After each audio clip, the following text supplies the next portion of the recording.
Hey, what's up, guys? I'm gonna do a video going over a lot of tips and tricks that the top players are using nowadays to make their attack strategies really, really strong. And in the past few months, there's been some discoveries of some really OP content that have made attackers have tremendous success, which you'll see right here. Look at the most recent Lord Olympia games. Even after the Spirit Steward nerf, people, or guilds rather, are still getting 100k.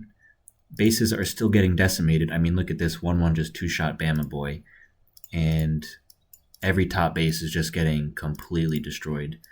I will show you in this video everything you can do to keep up to speed with the top players' meta, and I'm going to go over why these things are so OP, in fact. So the first thing I just want to preface with is a lot of people thought attack was actually nerfed a lot when Spirit Steward was nerfed a month or so ago. But we've realized in the past month or so that that nerf did not really do much. Top players are still using Spirit Steward. I still think she's mandatory just because the simple fact that you can remove invincibility, it's just always going to be good. But you will see in this video that defense still needs a lot more content to make it able to compete with offense, because offense has some really good things going for it.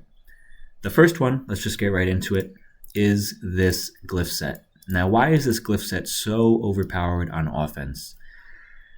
The reason for that is because of the recent update that gave us 3 more Glyph slots to every hero. So now this Glyph set all of a sudden has room on a lot of heroes. People are taking advantage of this set most with Zafan. I'm going to tell you right here, right now, why it's so OP. The reason is, there's 3 reasons. Number 1 is you have a chance to instantly kill enemies with skill damage. That means you can instantly kill enemies before their immortality goes off. You can instantly kill enemies before their immortality goes off from... Sorry, did I say immortality twice? I meant invincibility and immortality if I did. But it can kill people before the blessed square activates. And especially on someone like Zafan, you spam your skill 20 times a second like a machine gun, you have an insane amount of chances to instantly kill someone. Number 2, the reason this is so OP is because this gives piercing skills. There's only 4 sources of piercing skills in the game. This Glyph set, Siphoning Sphere, and Zafan's Masteries. Now, why is piercing skills so good? The reason for that is because piercing skills basically converts your skill damage into pure direct damage, which is the best form of damage in the game. There's no way to mitigate it or reduce it. Now, additionally, this is arguably even better than direct damage because it's hard to optimize direct damage because you need to only really use Spear or Imp Aid. But with this bonus, sorry, scratch what I just said. The reason piercing skills is so OP is because there's no counterpart to reduce that damage. So what do I mean by that? So there's things like piercing attacks in the game, which, for example, this Glyph set gives you 30%. But on the opposing end, there's block attacks, which completely counters Pierce. Pierce ends up winning in the end because it's so much easier to stack an insane amount of Pierce, like you see on Chrono Keepers, but block still has some effect there. There is no such thing as block skills in the game, which I have been hoping IGG would add for some time now, but seems they haven't. So piercing skills is running rampant, especially with this Glyph set on Zafan, and it just makes skill damage direct damage, and defenders can't really add block skills, so it's just an insane amount of damage. Now, the last reason this Glyph set is super OP is because piercing skills actually ignores armor entirely. So for those of you that don't know, most of you probably do, armor was like the sole thing in the game for a long period of time to keeping defensive bases alive. Heroes would die instantly, obviously because of Spirit Steward. But armor would keep bases alive. Now that people are able to use this glyph set on Zafan due to the additional slots, armor has very little impact. And as you can see, 1-1 used to be able to like one-shot Bama Boy, for example, or Adam, but the armor would stall out the battle so that you couldn't technically like one-shot the base itself, even though the heroes were killed. But now, because armor is basically entirely irrelevant with this glyph set, there's really nothing defense can do. So if you want to optimize your attack strategies as much as possible, definitely get your hands on the Thanksgiving set for Zafan. People are also using it for Chrono Keeper. I think it really shines on Zafan personally. They're also stacking it with the Death Vortex set as well. This is sad for me to say because I know personally players that have spent over $10,000. Some people even spent 3 times that much on maxing out their defense ministry, only for it to be March of 2025, and all of these upgrades are basically completely useless versus one glyph set. Which brings me to my next point. There is another thing top players are using in this game that is insanely overpowered. Now, this is Pan Goli. Why is Pan Goli super OP on offense? Well, players are using him on the offensive bastion because... Where is my Pan Goli? He has a costume on. Yeah. His insight reduces the duration of immortality by 80%, 90% at level 30 insight. But the point being, this insight, this old hero that's super easy to get your hands on, makes this glyph, instead of lasting 15 seconds at gold resonance, it now lasts for like 3 seconds. So the thousands and thousands of dollars that people spent putting this glyph set on every single defensive hero and getting it to gold resonance now all of a sudden is 80% useless if you just put one more hero in your lineup. And for those of you that are in tune with how defense has been working lately, this glyph was the only thing keeping heroes alive outside of invincibility. Invincibility didn't work because of Spirit Steward. This glyph doesn't really work because of Djinni or Pan Goli.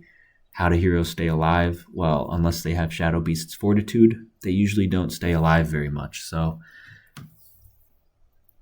those two things are very OP in the current metagame. People are really taking advantage of the power of Pan Goli and piercing skills. Now, would I put more piercing skill stuff on Zafan? There's this glyph set, but none of these glyphs individually are great. Even this one is not great for Zafan. So I don't think this would benefit 3 entire glyphs just for 20%. I don't think is worth it.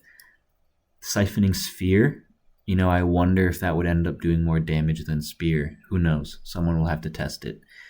And obviously Zafan's Mastery has piercing skills as well, which is one of the most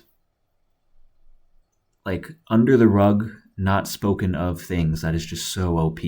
44% piercing skills. Just the fact that there's no such thing as block skills, but there's piercing skills, there's no way to counter it. So definitely take advantage of it while you can.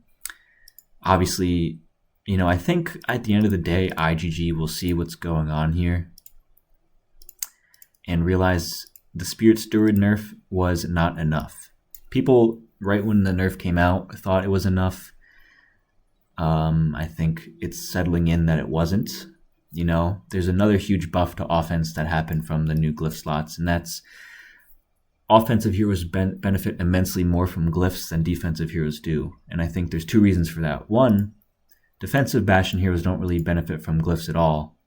Not at all, but very little because they die so quickly. Whereas offensive Bastion heroes you can keep alive for maybe the entire duration of battle. So their glyphs are getting much more effectiveness and utility. Also, there are very little glyph sets in the game that are good on defense. Even this one, which it seems like IGG intended to be good on defense, I don't think it's very good because the blessing doesn't last that long. So defense still needs something. The safety net of at least your buildings have enough armor to tank doesn't even exist anymore. So all of these upgrades are pretty redundant. I actually do not recommend investing too heavily in garrison stones anymore. I'm going to be honest with you. I stopped doing it myself. Now, what does the future hold?